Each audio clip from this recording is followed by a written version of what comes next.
என்னக்கா ரொம்ப ஜாலியா இருக்கீங்க போல இருக்கு. நல்ல நேரத்துல நீ வந்தாம்மா. என் புருஷன் ஆணாதிக்கத்தை காட்டுறாரு. அவர் காசுலதான் வாழ்றேன்னு சொல்றாருமா. எனக்கு ஏதாவது வேலை இருந்தா வாங்கி கூட.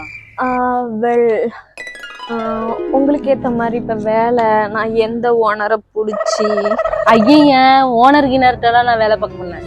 ஏதாவது தன்னிச்சையா சுயமா வேலை செய்யற மாதிரி எனக்கு ஏதாவது வேலை இருந்தா சொல்லு. இது வேறையா?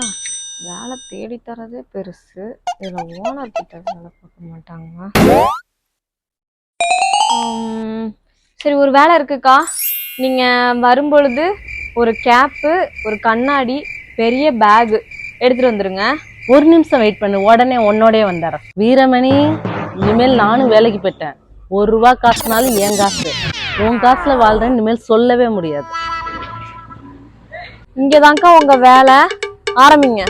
என்னம்மா மொட்டை தரையை பார்த்து வேலை பார்க்க சொல்ற? எங்க கம்பெனி ஓனரே இல்லாம வேலை பார்க்கணும்னு சொன்னீங்க. இந்த பிசினஸ் விட பெரிய லெவல்ல லாபம் வர பிசினஸ் எதுவுமே இருக்க முடியாது. நோண்ட ஆரம்பிங்க. இதுல கிடக்கிறதெல்லாம் நீங்க எடுத்து இரும்பு கடையில போட்டீங்கன்னா ₹100 கிடைக்கும். பார்ட் டைமா பாத்தீங்கன்னா. இதுவே ஃபுல் டைமா பாத்தீங்கன்னா ₹200 கிடைக்கும். Start start. இந்த பைய எதுக்கு? இதுக்குள்ள இரும்ப வச்சு எடுத்துட்டு போனாதானே நீங்க ஏரியாக்குள்ள டீசெண்டா போக முடியும். அதுக்குதான். கேப் எதுக்கு? ஃபுல் டைமா வேலை பாத்தீங்கன்னா வெயில் அடிக்கும்ல, அதுக்குதான்.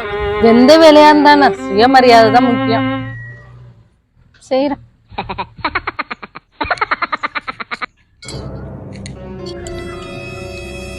எங்க அவளை காணும்?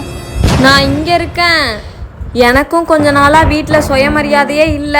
அதான் இதுல இறங்கிட்டேன். அதான் உங்களையும் இதுல சேர்த்து விட்டேன். என்ஜாய். நம் வாழ்க்கை எதை நோக்கி பயணிக்கிறது?